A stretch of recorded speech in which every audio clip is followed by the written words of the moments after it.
கைனமெட்டிக்ஸ்ல Hasan reason type questions பார்க்கலாம் பாருங்க. First நம்ம அந்த ஆப்ஷன்ஸ் ரூல்ஸ் என்னன்றதை பார்த்துருவோம். ஓகேங்களா? பாருங்க, அசன் ரீசன் கொஸ்டின் ரூல்ஸ் பார்க்கலாம். ஆப்ஷன் ஏன்னு என்ன சொல்லணும்? அசஷன் ட்ரூவா இருந்து ரீசன் ட்ரூவா இருந்து ரீசன் எக்ஸ்பிளைன்ஸ் அசஷனா இருந்துச்சுன்னா ஆப்ஷன் ஏ சொல்லணும். போத் அசஷன் ரீசன்ஸ் ட்ரூவா இருந்து ஆனா ரீசன் டஸ் நாட் எக்ஸ்பிளைன் அசஷனா இருந்துச்சுன்னா அப்போ வந்து நம்ம ஆப்ஷன் பின்னு எடுத்துக்கணும். அசஷன் ட்ரூவா இருந்து ரீசன் ஃபால்ஸா இருந்துச்சுன்னா ஆப்ஷன் சி சொல்லுங்க. அசஷன் ஃபால்ஸ் ரீசன் ட்ரூவா இருந்துச்சுன்னா ஆப்ஷன் டி சொல்லுங்க. போத் அசஷன் ரீசன் ஆர் ஃபால்ஸ் இருந்துச்சுன்னா ஆப்ஷன் இ சொல்லணும். நமக்கு ஜேஇல வந்து ஜென்ரலா கொஸ்டின்ஸ் கேட்டாக வந்து 4 ஆப்ஷன் தான் இருக்கும். இந்த 5th ஆப்ஷன் கொடுக்கறது இல்லை, போத் அசஷன் ரீசன்ஸ் ஆர் ஃபால்ஸ்னு. ஆனா நம்ம இந்த கொஸ்டின்ஸ்ல நம்ம 5 ஆப்ஷன்ஸ் நம்ம கொடுத்துருக்கோம். ஓகேங்களா? இப்போ ஒவ்வொரு கொஸ்டினை பார்க்கலாம் பாருங்க. First question, 2 bodies masses capital M and small m, capital M greater than small m are allowed to fall from the same height. If the air resistance for each be the same, then both the bodies will reach the earth simultaneously சொல்லியிருக்காங்க. ரீசன்ல for same air resistance acceleration of both bodies will be same கொடுத்துருக்காங்க. சரி, அப்படின்னா நம்ம first வந்து என்ன பண்ணலாம்னா acceleration formula கண்டுபிடிக்கலாம் பாருங்க. இப்போ வந்து ஒரு பாடி ட்ராப் பண்ணும்போது இங்க acceleration due to gravity G downward act ஆகும், ஏர் ரெசிஸ்டன்ஸ் ஃபோர்ஸ் வந்து அப்வர்ட் ஆக்ட் ஆகும். இந்த ஏர் ரெசிஸ்டன்ஸ் ஃபோர்ஸ்னால நமக்கு ஆக்சலரேஷன் எவ்வளவு இருக்கும் பார்த்தீங்கன்னா, மாஸ் இன்டு ஆக்சலரேஷன் எடுத்துட்டீங்கன்னா A is equal to நமக்கு என்ன வரும் பாருங்க, ஃபோர்ஸ் பை எம்னு வருது. ஓகேங்களா? இப்போ வந்து நெட் ஆக்சலரேஷன் அப்படி எடுத்தோம்னா நெட் ஆக்சலரேஷன் பாருங்க G minus F by M வந்திருக்கு. அப்படின்னா நெட் ஆக்சலரேஷன் வந்து டிபெண்ட்ஸ் ஆன் மாஸ் வருது. அப்போ மாஸ் அதிகமாக இருந்துச்சுன்னா இந்த எஃப் பை எம் கம்மியாக இருக்கும், அந்த டிஃப்ரென்ஸ் வந்து அதிகமாக இருக்கும். ஸோ மாஸ் அதிகமாக இருந்துச்சுன்னா எஃப் பை எம் கம்மியாக இருக்கும், டிஃப்ரென்ஸ் அதிகமாக இருக்கும். அப்போ மாஸ் வந்து greater than capital M greater than small M. So அப்போ acceleration of capital M greater than acceleration of small M. என்ன பாருங்க, மாஸ் டினாமினேட்டர் அதிகமாக இருந்துச்சுன்னா இந்த நெட் வேல்யூ கம்மியாக இருக்கும், அப்போ டிஃபரன்ஸ் இன் வேல்யூ அதிகமாக இருக்கும். ஸோ ஆக்சலரேஷனை பொறுத்து தான் டைம் ஆஃப் டிசன்ட் இருக்கும். ஏன்னா time of descent equal to root of 2h by net acceleration போட்டுக்குவோம் இல்லைங்களா? நெட் ஆக்சலரேஷன் போடுவோம். ஸோ ஆக்சலரேஷனை பொறுத்து டைம் மாறும். அப்படின்னா டிஃபரெண்ட் இங்க வந்து ஃபோர்ஸ் ரெசிஸ்டன்ஸ் ஃபோர்ஸ் வந்து சேம்னு கொடுத்துட்டாங்க, சேம் ஃபோர்ஸ் ஆக்ட் ஆகுது, ரெசிஸ்டன்ஸ் ஃபோர்ஸ் சேம்னு கொடுத்துட்டாங்க, ஃபோர்ஸ் வந்து ஈக்குவல் சொல்லிட்டாங்க. அப்போ மாஸ் டிஃபரெண்டா இருந்தா டிஃபரெண்ட் டைம்ல தான் கிரவுண்ட் ரீச் ஆகும்.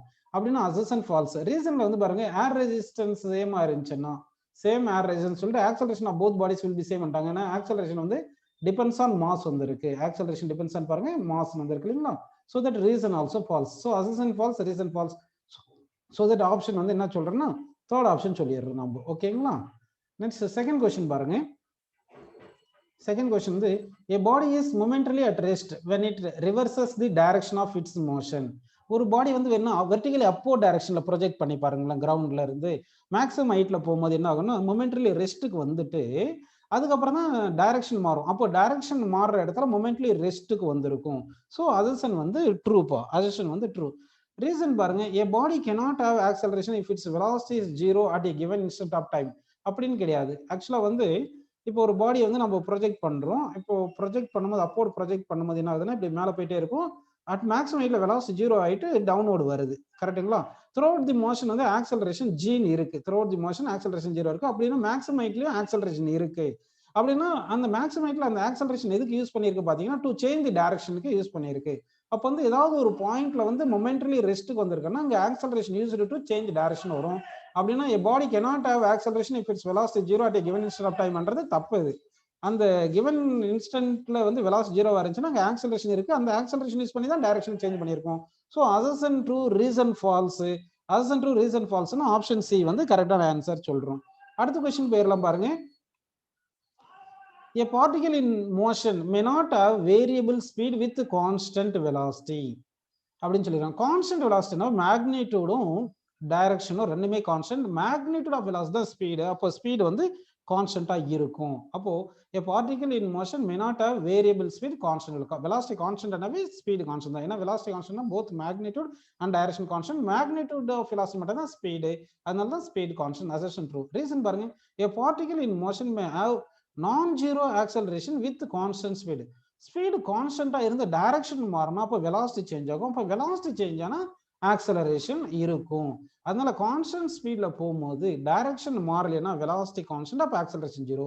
இதே கான்ஸ்டன்ட் ஸ்பீட்ல இருக்கும்போது டைரக்ஷன் மாறினா வெலாசிட்டி வேரியபிள், அப்போ வெலாசிட்டி வேரியபிள்னா ஆக்சலரேஷன் இருக்கும். So reason also correct. So இங்க அசர்ஷன் ரீசன் கரெக்ட் தான், ஆனா ரீசன் அசர்ஷன் எக்ஸ்பிளைன் பண்ற மாதிரி இல்லை. அதனால இந்த கொஸ்டினுக்கு ஆன்சர் என்ன பண்ணலாம்னா both assertion and reasons are correct, reason do not explain assertion, option B ன்னு கரெக்டா சொல்லிடுவோம். அடுத்த கொஸ்டின் பாருங்க.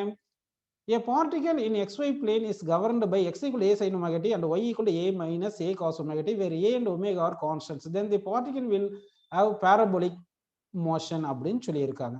அப்படின்னா இந்த கொஸ்டின் பாருங்க, இப்போ எக்ஸுக்கு நம்ம என்ன எடுத்துக்கலாம்னா x is equal to a sin omega t கொடுத்துருக்காங்க இல்லையா, இது ஈக்குவேஷன் 1ன்னு எடுத்துங்க. அடுத்து y minus a is equal to minus a cos omega t என்றதை ஈக்குவேஷன் 2ன்னு எடுத்துங்கப்பா. ஈக்குவேஷன் 1 2 ஸ்கொயர் பண்ணி ஆட் பண்ணுங்க. 1 ஸ்கொயர் பிளஸ் 2 ஸ்கொயர் பண்ணீங்கன்னா என்ன கிடைக்குது பாருங்க, உங்களுக்கு x square plus y minus a whole square, கரெக்டுங்களா? That is equal a square sine square omega T plus a square cos square omega டின்னு கிடைக்கும். இப்போ வந்து நம்ம என்ன பண்ணலாம்னா, நம்ம a ஸ்கொயர் காமனா எடுத்துட்டோம்னா ரைட் சைடில் sine square omega T plus cos square omega T 1ன்னு வந்துடும். So that x square plus y minus a whole square is equal என்ன வருது, a ஸ்கொயர் வந்திருக்கு. அப்படின்னா இது வந்து சர்க்கிள் ஈக்குவேஷன். அப்போ இது வந்து சர்க்கிள் ஈக்குவேஷன் வரதுனால பேராபோலா வராது. ஸோ அசர்ஷன் வந்து ஃபால்ஸ். ரீசன் பாருங்க, a particle under the influence of mutually perpendicular velocities as a parabolic motion அப்படின்னு கிடையாது. இப்போ ஒரு பார்ட்டிகல் x டைரக்ஷன் மோஷன் இருக்கு, அடுத்து y டைரக்ஷன் மோஷன் வெலாசிட்டி இருக்கு. இப்போ x டைரக்ஷன் ஆக்சலரேஷன் கிடையாது, y டைரக்ஷன் ஆக்சலரேஷன் இல்லைன்னா அப்போ ரிசல்டன்ட் வெலாசிட்டி கான்ஸ்டன்டா இருக்கும். ரிசல்டன்ட் வெலாசிட்டி கான்ஸ்டன்ட்னா ஸ்ட்ரைட் லைன்ல போகும். அதனால வந்து நம்ம டூ மியூச்சுவலி பர்பெண்டிகுலர் வெலாசிட்டி இருந்துச்சுன்னா ஆக்சலரேஷன்ஸ் தெரியாம நம்ம பேராபோலிக் மோஷன் சொல்ல முடியாது. அதனால ஸ்ட்ரைட் லைனாலும் போயிருக்கலாம். அதனால இந்த கொஸ்டினுக்கு ரீசன் ஃபால்ஸ் வருது. அசர்ஷன் ஆல்ரெடி ஃபால்ஸ்னு சொல்லிட்டோம். So that assertion and reason both are ஃபால்ஸ்னு ஃபோர்த் கொஸ்டினுக்கு ஆப்ஷன் ஈன்னு வந்திருக்குப்பா. அடுத்த கொஸ்டின் பாருங்க, fifth question. When velocity of a particle is 0, then acceleration of a particle must be 0 at that instant. இது தப்பு. ஏன்னா வந்து நம்ம கொஞ்சம் ஃபர்ஸ்ட் கொஸ்டின்ல பார்த்துருந்தோம், சாரி செகண்ட் கொஸ்டின்ல பார்த்துருந்தோம்.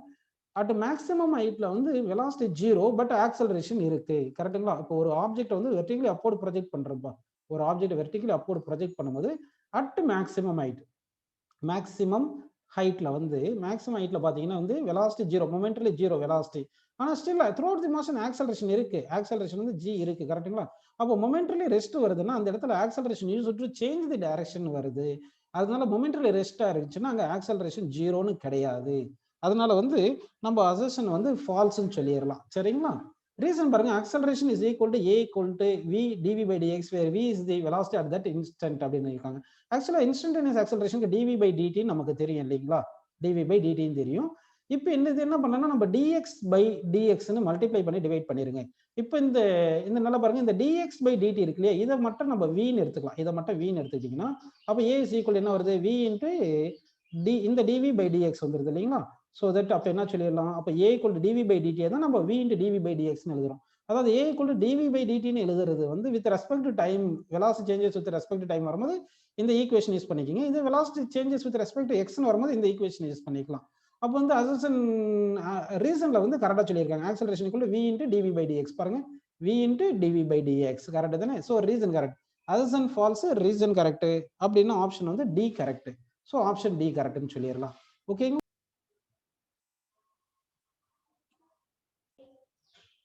சிக்ஸ்த் கொஸ்டின் பார்க்கலாம் பாருங்க. சிக்ஸ்த் கொஸ்டின் என்ன சொல்லியிருக்காங்க பார்த்தீங்கன்னா, a particle moves in a straight line with constant acceleration. The average velocity of this particle cannot be 0 in any time interval சொல்லியிருக்காங்க. ரீசன் வந்து for a particle moving in a straight line with constant acceleration, the average velocity in a time interval is u plus v by 2, where u and v are initial and final velocities of the particle in the given interval of time அப்படின்னு சொல்லியிருக்காங்க. இப்போ பார்த்தீங்கன்னா, இப்போ ஒரு particle straight லைன்ல போயிட்டு இருக்கு, initial velocity யூன்னு எடுத்துங்க, ஆக்சலரேஷன் கான்ஸ்டன்ட் தான், பட் ஆப்போசிட் டைரக்ஷன்ல இருந்திருந்தா அப்போ என்ன இருக்கும், இந்த பார்ட்டிகல் இப்படியே மூவ் ஆயிட்டு ரெஸ்ட்டுக்கு வந்துட்டு இப்படி திருப்பியும் ஃபைனல் ரெஸ்ட்டுக்கு வந்துட்டு டைரக்ஷன் ரிவர்ஸ் ஆயிரும். அப்போ இனிஷியல் பாயிண்ட்டும் ஃபைனல் பாயிண்ட்டும் கோயின்சைட் ஆயிடலாம். இந்த கேஸ்ல டிஸ்பிளேஸ்மெண்ட் 0 ஆயிருச்சுன்னா அப்போ ஆவரேஜ் வெலாசிட்டி இந்த இன்டர்வல்ல 0 வந்துருது. அதனால ஆவரேஜ் வெலாசிட்டி வந்து 0 வரலாம், கேனாட் பி 0 கிடையாது. அதாவது வெலாசிட்டியும் ஆக்சலரேஷன் ஆப்போசிட் டைரக்ஷன் ஆயிருந்துச்சுன்னா திருப்பியும் பார்ட்டிகல் வந்து ஒரிஜினல் பொசிஷனுக்கு வந்துடும். ஒருவேளை வந்திருக்கலாம், ஒரு இன்டர்வல்ல ஒரிஜினல் பொசிஷன் வந்திருக்கலாம், அதனால ஆவரேஜ் வெலாசிட்டி 0 ஆயிரும். ஒருவேளை வெலாசிட்டியும் ஆக்சலரேஷனும் சேம் டைரக்ஷன்ல இருக்கு, ரெண்டுமே பாசிட்டிவ் அப்படின்னு சொல்லியிருந்தா அப்போ வெலாசிட்டி கூட்டிகிட்டே போயிருக்கும், டிஸ்பிளேஸ்மெண்ட் நெவர் 0ன்னு வந்திருக்கும். அந்த கேஸ்ல என்னன்னா ஆவரேஜ் வெலாசிட்டி வந்து நோ இன்டர்வல்ல வந்து 0 வராது அப்படின்னு சொல்லியிருக்கோம். ஆனா ஜென்ரலா ஆக்சலரேஷன் இருக்குன்னு சொல்லிட்டாங்க. அப்போ ஆக்சலரேஷன் இருக்குன்னா வெலாசிட்டி ஆக்சலரேஷன் ஆப்போசிட் டைரக்ஷனா இருந்தா என்ன இருக்கும், ஒரு பர்டிகுலர் இன்டர்வல் ஆஃப் டைம்ல வெலாசிட்டி அப்படியே 0 ஆயிட்டு டிகிரீஸ் 0 ஆயிட்டு திருப்பி ரிட்டர்ன் வந்து ஒரிஜினல் பொசிஷனுக்கு வந்திருக்கலாம் இன்டர்வல் ஆஃப் டைம்ல. அப்போ டிஸ்பிளேஸ்மெண்ட் 0, ஆவரேஜ் வெலாசிட்டி 0 வருது. அப்போ அசர்ஷன் வந்து ஃபால்ஸ். ரீசன் எப்படி சொல்லலாம்னா, for a particle moving in a straight line with a constant acceleration, the average velocity in a time interval u plus v by 2 ன்னு சொல்லியிருக்காங்க. இது எப்படின்னா ஆவரேஜ் வெலாசிட்டிக்கு என்ன ஃபார்முலா பார்த்தீங்கன்னா, டிஸ்பிளேஸ்மெண்ட் பை டைம் எடுத்துங்க, டிஸ்பிளேஸ்மெண்ட் வந்து ut plus half at ஸ்கொயர்னு போட்டுக்கோங்க. டிவைட் பை டீன்னு போட்டுங்க. இப்போ டி காமனாக கேன்சல் பண்ணிட்டா u பிளஸ் ஏடி பை டூன்னு வருது. கரெக்டுங்களா? இப்போ நமக்கு equation v is equal to u plus AT தெரியும் இல்லையா? இந்த equation AT is equal to v minus யூன்னு எடுத்துக்கிட்டு இந்த வேல்யூ கொண்டு வந்து இந்த ஏடி பிளேஸ்ல இங்க சப்ஸ்டிட் பண்ணுங்கப்பா. அப்ப என்ன பாருங்க, ஆவரேஜ் வெலாசிட்டி இஸ் ஈக்குவல் என்ன வருது பாருங்க, u பிளஸ் ஏடி பிளேஸ்ல v மைனஸ் u பை டூன்னு போட்டுக்குங்க. அப்போ u plus v by two minus u by two தானே வருது. அப்போ வந்து u minus u by two வந்து ஒரு u பை டூ வருது, அடுத்து பிளஸ் v பை டூ இருக்கு. So that u plus v by டூன்னு வருது. அதனால ஆவரேஜ் வெலாசிட்டிக்கு இந்த ஃபார்முலா கரெக்ட். இதை வச்சு நம்ம ஃபர்ஸ்ட் ஃபார்முலா எப்படி சொல்லலாம்னா, average velocity is equal u plus v by two வந்து ஆவரேஜ் வெலாசிட்டி 0 கூட வரலாம்னா, if v equal to minus u வந்துருச்சுன்னா, இந்த கேஸ்ல பாருங்க இனிஷியல் வெலாசிட்டி u இப்படி இருக்கு, ஃபைனல் வெலாசிட்டி வந்து v is equal to minus u வந்திருந்தா அப்போ ஆப்போசிட் டைரக்ஷன் இருந்தா 0 தானே வருது. அப்போ ஆவரேஜ் வெலாசிட்டி இன்டர்வல்ல 0 கூட வந்திருக்கலாம். ஸோ தட் அசர்ஷன் 6க்கு வந்து assertion false, reason true. So that D option நம்ம கரெக்ட்னு சொல்லிக்கலாம். அடுத்த क्वेश्चन பாருங்க, the magnitude of relative velocity of a with respect to b will always be less than va அப்படின்னு சொல்லியிருக்காங்க. ஆக்சுவலா வந்து magnitude of relative velocity a with respect to b வந்து va மைனஸ் vbன்னு சொல்றோம் இல்லைங்களா? இதை இப்போ பார்ல சொல்றோம். இது எப்படி எழுதலாம், va பிளஸ்ன்னு சொல்லிட்டு மைனஸ் vbன்னு சொல்லிக்கலாம். ஓகேங்களா? அப்படின்னு எடுத்துக்கிறோம். இப்போ எடுக்கும்போது இது vaன்னு எடுத்துக்கலாம், இது vaன்னு எடுத்துங்க, இது வந்து vbன்னு இந்த டைரக்ஷன்ல இருக்குன்னு எடுத்துங்க, vbன்னு எடுத்துங்க, இது ஆங்கிள் தீட்டான்னு எடுத்துங்க. அப்போ மைனஸ் vb இந்த டைரக்ஷன்ல வரும், மைனஸ் vb இப்படி இந்த டைரக்ஷன்ல வந்திருக்கும். ஓகேங்களா? அப்போ வந்து நமக்கு என்ன ஆகுதுன்னா, resultant velocity of a with respect to b க்கு என்ன வரும்னா, va square plus vb square minus 2va vb cos தீட்டான்னு போட்டுக்குவோம். இதுதான் ரிசல்டன்ட் வெலாசிட்டி ஃபார்முலா. இப்போ தீட்டா வந்து அப்டியூஸ் ஆங்கிளா இருந்தா, தீட்டா அப்டியூஸ் ஆங்கிள் அப்படின்னு இருந்துச்சுன்னா, காஸ் தீட்டா வந்து என்ன வந்துடும், நெகட்டிவ் வரும். காஸ் தீட்டா வந்து நெகட்டிவ் வந்துடும். அப்போ நெகட்டிவ்னா இங்க பாசிட்டிவ் ஆயிரும். அப்போ relative velocity of a with respect to b வந்து greater than va as well as greater than vb அப்படின்னு வந்திருக்கும். ஓகேங்களா? ஸோ அப்போ வந்து அப்டியூஸ் ஆங்கிளா இருந்தா கிரேட்டர் தென் வந்துருது, இதே அக்யூட் ஆங்கிளா இருந்தா லெஸ் தென் வந்திருக்கும். அதனால வந்து நம்ம ஆங்கிளை பொறுத்து, ஏன்னா எக்ஸாக்ட்லி பாருங்க வியும் விபியும் ஆப்போசிட்டா இருந்துச்சுன்னா ரிலேட்டிவ் வெலாசிட்டி என்ன வந்துரும்னா, relative velocity of a with respect to b வந்து டைரக்டா மேக்னிட் ஆஃப் a பிளஸ் vbன்னு வந்துடும். அதாவது தீட்டா வந்து 180 டிகிரியா இருந்துச்சுன்னா, அப்படின்னா வந்து உங்களுக்கு relative velocity greater than va as well as greater than vbன்னு வரும். அதனால ஆல்வேஸ் லெஸ் தென் va சொல்ல முடியாது. ஸோ அசர்ஷன் வந்து ஃபால்ஸ். ரீசன் பாருங்க, relative velocity of a with respect to b வந்து vab வந்து என்ன பண்ணலாம்னா va மைனஸ் vb, அதுதான் ஃபார்முலா நம்ம எடுத்திருக்கோம் வெக்டார் நோட்டேஷன்ல. ஸோ ரீசன் வந்து true. So assertion true, assertion false, reason true அப்படின்னு ஆப்ஷன் வந்து எந்த ஆப்ஷன் வரும் பார்த்தீங்கன்னா, ஆன்சர் வந்து நமக்கு 4th ஆப்ஷன் வந்து கரெக்டான ஆன்சர்.